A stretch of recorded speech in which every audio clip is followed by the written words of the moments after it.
Eso que están viendo ocurrió hoy, hace horas, en Valencia, una veintena de heridos. Y tenemos más de lo que pasó en otros puntos del país, porque, por ejemplo, situaciones como esta se dieron en Caracas.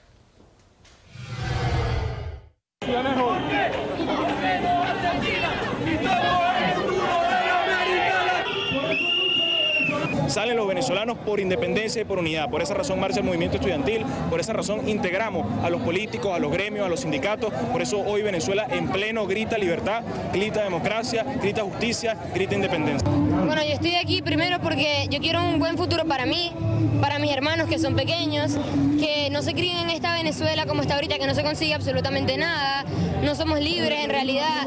Y es horrible pensar como algunas personas se quedan en su casa viendo el fútbol y después se quejan de lo que está pasando en el país, pero no hacen nada para cambiarlo. Mientras tanto, en un aniversario de la batalla de Carabobo, el titular del régimen venezolano habla de amor. A ustedes, hermanos militares de la patria, gracias por tanta lealtad que me han dado como comandante en jefe en esta tarea tan dura que me toca vivir. Como hijo de Chávez, al frente de una revolución, que la lealtad, el apoyo, la solidaridad que me han dado será retribuida también a la Fuerza Armada con lealtad, apoyo, amor, amor sin límites, como nos enseñó el comandante. Hago un llamado de alerta, llamo a la unión, a la disciplina máxima, a todas las fuerzas revolucionarias de la patria. Amor. Esta versión venezolana de Walter Mercado, sin embargo, esto es lo que está distribuyendo entre manifestantes que tratan de protestar pacíficamente.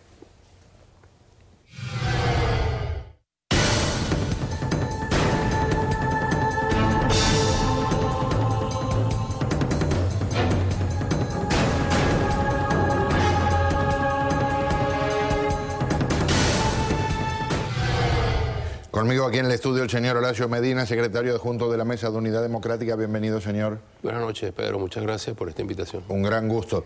Me acompaña desde Venezuela Ruth Lara Castillo, nuestra colega, para hablar un poco de lo que se ha vivido en estas últimas horas. Gracias por estar aquí. Buenas noches. Buenas noches, Pedro. Háblame de cómo está la situación en estos momentos, por favor. Buenas noches a Horacio y a todo el público de América TV. Con mucho gusto. Bueno, un poco tensa la situación en el estado Carabobo, en el municipio Valencia específicamente. Hoy se conmemoran 193 años de la batalla de Carabobo y el día de hoy pues es un día feriado en nuestro país. Desde tempranas horas, estudiantes, movimiento estudiantil y miembros de la sociedad civil decidieron marchar de manera pacífica como lo han venido haciendo en reiteradas oportunidades, aunque en muchos lugares se piense que Venezuela las cosas se han calmado. Esto se ha mantenido desde febrero, sobre todo en estados puntuales como en el estado Carabobo, en la ciudad capital, por supuesto, en Zulia, en Táchira. Todavía continúan las manifestaciones. El día de hoy un grupo de estudiantes, una movilización significativa, tanto de estudiantes como de sociedad civil, decidieron manifestar para exigir pues independencia de los poderes públicos en nuestro país, para exigir libertad de expresión, para solicitar, por supuesto, se respeten los derechos humanos en nuestro país, que han sido vulnerados en los últimos meses con mayor fuerza. Y pues el día de hoy esta manifestación se encontró con un piquete de funcionarios de la policía de Carabobo y también de la Guardia Nacional Bolivariana, quienes pues dispersaron esta manifestación con bombas lacrimógenas y también con perdigones. Te recuerdo, Pedro, en esta manifestación no solamente eran estudiantes, jóvenes, adolescentes, algunos adultos, sino también adultos mayores que estaban presentes en esta manifestación. Algunos resultaron afectados por los gases lacrimógenos, más de 20 personas resultaron lesionadas con heridas de perdigones. Entendemos, según información que nos suministrara desde el Foro Penal, la institución encargada pues de asistir a todas las personas que han resultado detenidas o heridas durante todas estas manifestaciones, que también algunas de las personas que resultaron heridas fueron heridas por metras. Recordemos que ya es un modo que se vienen practicando. En vez de perdigones colocan metras, lo que pudiera generar mayor riesgo, porque estamos hablando de un material quizá más peligroso. ¿A qué le llaman metros, Ruth? ¿A qué le llaman metras? Metra, estamos hablando de una circunferencia de vidrio la utilizan las canicas, llamadas canicas quizás en otros países. Sí. Este tipo de elementos se están utilizando también para en vez de reuniones, algunos funcionarios han decidido cambiarlas por metro, y por supuesto la lesión es más grave porque estamos hablando de incrustaciones en la piel. Claro. También tenemos información de cerca de 9 detenciones una vez que se registró este enfrentamiento entre los manifestantes Estamos teniendo problemas. El día de hoy manifestaban de forma pacífica, y los funcionarios tanto de la policía de Carabobo como de la Guardia Nacional Bolivariana, una vez finalizada esta protesta, continuó la protesta en otros sectores, en la avenida Bolívar Norte de Valencia y en el sector Prego de Valencia, donde al menos 9 personas resultaron detenidas. Es importante señalar que entre estas personas, al menos 4 serían personas menores de edad, entendemos por varias de las denuncias de los familiares de estas personas que fueron golpeadas salvajes.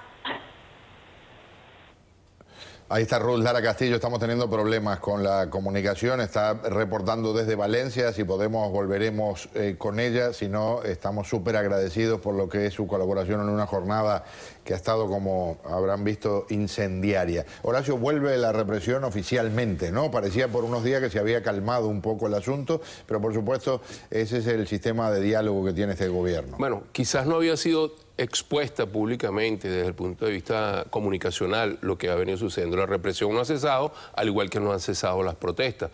Complementando lo que decía Ruth, en Caracas esta noche, a las 7:30 de la noche, que es la última información que manejo, hay serios enfrentamientos en lo que se llama Terrazas del Ávila, que es la zona noreste de Caracas, hacia la salida de la ciudad de satélite de Guarenas y Guatire, entre la Guardia Nacional y grupos de manifestantes que todavía están protestando. Pero fíjate, Pedro, a mí me gustaría mucho poder decir que esto es algo que se va a resolver muy pronto y de una manera muy sencilla, pero no es así. Esto es una situación tremendamente compleja, porque aquí definitivamente hay una lucha muy fuerte por el poder. Tienen en el poder un gobierno absolutamente debilitado, con signos de ingobernabilidad claros y evidentes, con disidencias ya en la parte civil que se hacen inocultables, la salida de Jordani y otros cuantos miembros del PSV que han comenzado su voz disidente, el Frente Simón Bolívar, que actúa, es un grupo, digamos, paramilitar del 23 de enero, ha hecho observaciones muy claras a Maduro. Por el otro lado tenemos aquel relato que nos habla de Diosdado Cabello. Hay signos inequívocos de que definitivamente hay ya una ruptura que se hace evidente dentro del oficialismo. Pero en el otro lado, en lo que se llama la oposición, que podríamos más bien decir la alternativa democrática en Venezuela, tiene que producirse una necesaria evolución de lo que es la Mesa de la Unidad Democrática, que es una coalición electoral, y tenemos que tenerlo bien presente, no es una organización, no es la oposición, no es toda la oposición venezolana, es una coalición electoral. Es necesario migrar, es necesario evolucionar hacia un frente amplio que se convierta en el operador político que sea capaz de traducir esta crisis política, esta crisis económica que hay en Venezuela, esta crisis social que hay en Venezuela en unas alternativas democráticas. Y yo creo que ese es el proceso que ha comenzado. ¿Cuánto tiempo? No lo sé, pero sí sigo firme en mi convicción de que este es un proceso que absolutamente no tiene vuelta atrás. Este proceso es irreversible y en Venezuela va a haber un cambio en el modelo político. La vaca que ha alimentado, que ha sido ordeñada despiadadamente en Venezuela por parte del régimen es PDVSA, la empresa petrolera estatal que le ha generado cientos de miles de millones de dólares a lo largo de estos años. Usted es un experto en el tema, le conoce las entrañas a PDVSA. ¿Está en este momento deshidratada en términos de dinero y de capacidad productiva? Pero, las dos cosas. Absolutamente. Yo creo que muy gráficamente podríamos decir que no solo se comieron los huevos que ponía la gallina de oro, se comieron la gallina de oro. Petróleo de Venezuela está en un estado que es imposible decretar, una empresa del Estado en ruinas, porque los estados no quiebran, pero esa es la visión exacta que tendría si fuese una empresa privada. Y yo he hecho serias reclamaciones, no solo por lo que están haciendo desde el régimen, no, sino por la poca comprensión que hay de la dirigencia política de la alternativa democrática en el país, que está permitiendo un saqueo. No se trata de una corrupción, no se trata de una empresa, se trata de un saqueo del patrimonio de los venezolanos, se trata de una hipoteca casi impagable de cara al futuro, se trata de las razones por las cuales esos muchachos venezolanos no ven futuro más allá de lo que está sucediendo, porque definitivamente es que no tenemos una idea clara. Hace un año, Pedro, yo le dije a un grupo de compañeros que en Venezuela habían 200.000 millones de dólares que no se sabía dónde estaban, no se sabía, no es que fueron gastados en cuestiones sociales, no es que corrupción, no es que se fueron por Cádiz, no se sabe dónde están.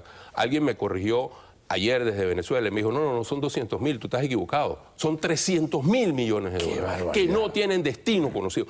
La gente se puede imaginar lo que son 300.000 millones de dólares que se han dilapidado en hechos de corrupción, en ayudas a grupos militares armados. No tengo ninguna duda de estos grupos terroristas en el Medio Oriente, no tengo tampoco ninguna duda de cómo han alimentado diferentes tipos de grupos terroristas en América Latina y en cualquier parte del mundo, porque esa es su visión y esa es su misión. No hay ninguna ideología en Venezuela, se trata de un régimen con una convicción totalitaria del poder que sabe que al momento de salir va a ser juzgado, va a ser perseguido y no tiene dónde esconderse. Por eso se aferran al poder. Igual el castrocomunismo. Puede ser que ideológicamente al principio tenían una ideología comunista, como la FARC, por ejemplo, también había una ideología. ¿Cree alguien que la FARC tiene hoy en día una ideología? No, lo que no pasa hay es que, en Venezuela tampoco. Ojalá que en Venezuela no vaya a durar más de medio siglo como el castrocomunismo. Eso es lo que... Por eso estamos trabajando, Pedro. Y si Dios quiere que las cosas vayan en la dirección de que desaparezcan los que están al frente de este régimen.